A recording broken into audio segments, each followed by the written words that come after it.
بسم اللہ الرحمن الرحیم۔ آج متفرق دو اہم مسائل ہیں، ان کا تذکرہ کریں گے انشاءاللہ۔ پہلا مسئلہ ہے مقتدی کا امام سے پہل کر جانا، مسابقت، مبادرت۔ دوسرا مسئلہ ہے دعا کا مسنون طریقہ کیا ہے۔ بخاری شریف کے اندر روایت ہے، حضرت ابو ہریرہ رضی اللہ عنہ روایت فرماتے ہیں، وعن ابی ہریرہ رضی اللہ عنہ قال قال رسول اللہ صلی اللہ علیہ وسلم اما یخشى احدکم اذا رفع رأسه قبل الامام ان یجعل اللہ رأسه رأس حمار او یجعل اللہ صورته صورت حمار۔ حضرت ابو ہریرہ رضی اللہ عنہ ارشاد فرماتے ہیں کہ رسول اللہ صلی اللہ علیہ وسلم نے فرمایا، کیا تم میں سے کوئی شخص امام سے پہلے سر اٹھاتے ہوئے اس بات سے نہیں ڈرتا ہے کہ اللہ اس کے سر کو گدھے کے سر جیسا بنائے یا اس کی صورت کو گدھے کی صورت جیسا بنائے۔ دوسری روایت میں آپ علیہ السلام نے فرمایا، انما جعل الامام لیؤتم بہ فاذا رکع فارکعوا واذا سجد فاسجدوا واذا قال سمع اللہ لمن حمدہ فقولوا ربنا ولک الحمد۔ اور ایک روایت میں فرمایا، انما جعل الامام لیؤتم بہ فاذا رکع فارکعوا واذا رفع فارفعوا واذا قال سمع اللہ لمن حمدہ فقولوا ربنا ولک الحمد۔ آپ علیہ السلام نے فرمایا کہ امام اس لیے بنایا گیا ہے تاکہ اس کی پیروی کی جائے، اس کا اتباع کیا جائے۔ جب وہ اللہ اکبر کہہ کر رکوع میں جائے تو تم بھی رکوع میں جاؤ، یعنی امام کے ساتھ یا امام کے بعد، امام سے پہلے نہیں۔ اور جب امام سمع اللہ لمن حمدہ کہہ کر کھڑے ہو جائے تو اس کے بعد آپ کھڑے ہو جائیں مقتدی، اور جب امام کہے رب سمع اللہ لمن حمدہ تو پھر تم لوگ کہو ربنا ولک الحمد، یعنی امام کی اتباع کا حکم ہے، امام سے پہل کرنے کا نہیں۔ اور جو مقتدی امام سے پہل کر جاتا ہے، امام ابھی قیام میں ہے، مقتدی رکوع میں ہے، اس کی دو صورتیں ہوتی ہیں۔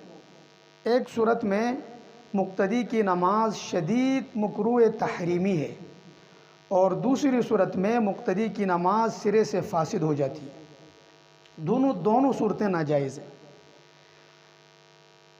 پہلی صورت یہ ہوتی ہے کہ امام اللہ اکبر کہہ کر رکوع میں آیا، ابھی آیا نہیں ہے، اور مقتدی امام سے پہلے رکوع میں چلا گیا، اور جب امام رکوع میں آنے لگا تو مقتدی رکوع سے قومے کی طرف کھڑا ہو گیا، یعنی ایک لمحے کے لیے بھی اتنی مقدار کی ایک مرتبہ تسبیح کہا جائے سبحان ربی العظیم، اتنی مقدار بھی اگر مقتدی نے امام کو رکوع میں نہیں پایا ہے تو اس مقتدی کی نماز فاسد ہے، اس کی نماز نہیں ہوتی۔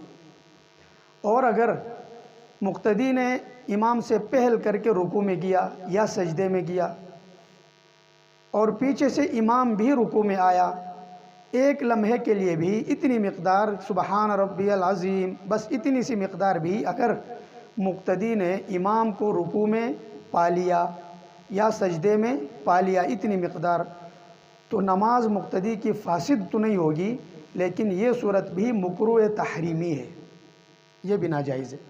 اور ویسے اس کا کوئی فائدہ بھی نہیں ہے امام سے پہل کرنے کا، سلام تو امام کے ساتھ ہی پھیرنا ہے، تو پھر امام سے پہلے رکوع میں جانا، امام سے پہلے اٹھنا، امام سے پہلے سجدے میں جانا، اس کا فائدہ کیا ہے؟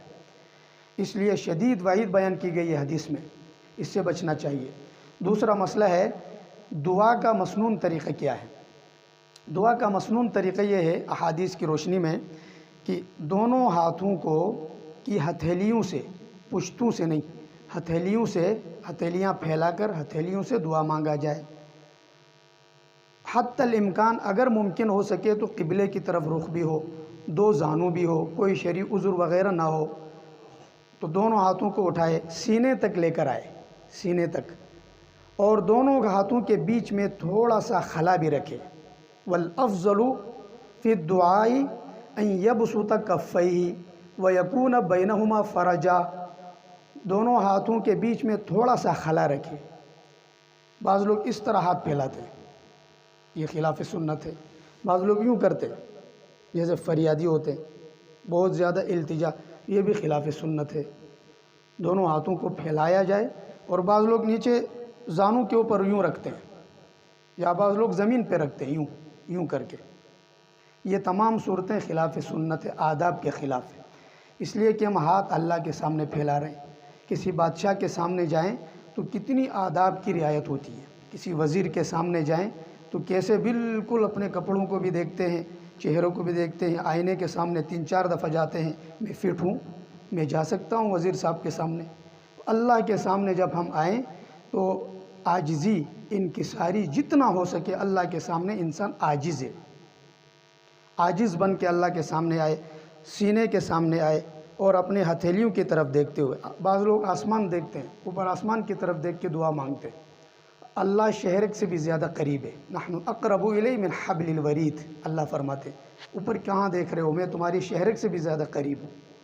تو اللہ کی طرف متوجہ ہو کے ہاتھوں کو یوں پھیلا کے تھوڑا سا بیچ میں خلا دینا ہے، یہ کر کے یہ مسنون طریقہ ہے دعا کا۔ اور حضور نے فرمایا الدعاء مخ العبادہ، دعا عبادت کا مغز ہے۔ اور دوسری روایت میں فرمایا الدعاء هو العبادہ، دعا مستقل ایک عبادت ہے، جس طرح نماز مستقل عبادت ہے، تلاوت قرآن مستقل عبادت ہے، ذکر و اذکار مستقل عبادت ہے، حج مستقل عبادت ہے، اسی طرح دعا بھی ایک مستقل عبادت ہے۔ تو اس کو اس بحث کے اندر وقت ضائع کرنے کے بجائے کہ دعا جائز ہے ناجائز ہے، حضور نے حکم دیا ہے کہ دعا ایک مستقل عبادت ہے، فرائض کے بعد دعائیں قبول ہوتی ہیں، اس لیے اہتمام کے ساتھ، عاجزی انکساری کے ساتھ، مسنون طریقے سے دعائیں مانگنی چاہیے۔ لمبی لمبی دعائیں اللہ سے مانگنا ہے۔ جو دعائیں مانگتا ہے اللہ اس سے خوش ہوتا ہے۔ دنیا والوں کا اصول یہ ہے کہ کسی سے اگر کوئی چیز ایک دفعہ مانگی جائے تو وہ دے دے گا، دوسری دفعہ مانگے تو ذرا ہچکچاتے ہوئے، ناگواری کا اظہار کرتے ہوئے دے دے گا، تیسری دفعہ مانگو تو دھتکار دے گا، 2-4 باتیں سنا کے پھر بھی دے دے گا، پھر مانگو تو ادھر سے ہی مارے گا اس کو، پھر بھی جائے تو اس کے سامنا بھی نہیں کرے گا۔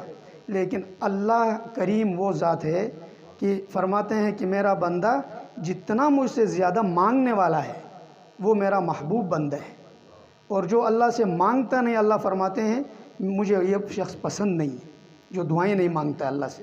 اللہ پاک عمل کی توفیق عطا فرمائے۔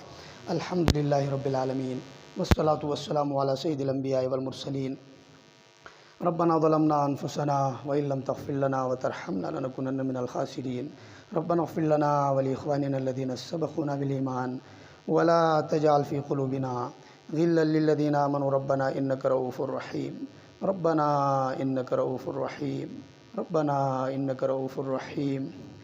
صلی اللہ تعالی علی خیر خلقہ محمد وآلہ واصحابہ اجمعین برحمتک یا ارحم الراحمین۔